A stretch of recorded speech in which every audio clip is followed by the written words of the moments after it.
พูลวิลล่าสปาบ้านทุ่ง น้ำเย็นสบายท้องฟ้าสีขาวเอาไว้ก็มา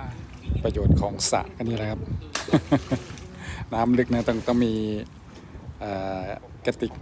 เขาเรียกกระติกอะไรแกลลอนนะแกลลอนเอาไว้พยุงตัวเซฟตี้ครับ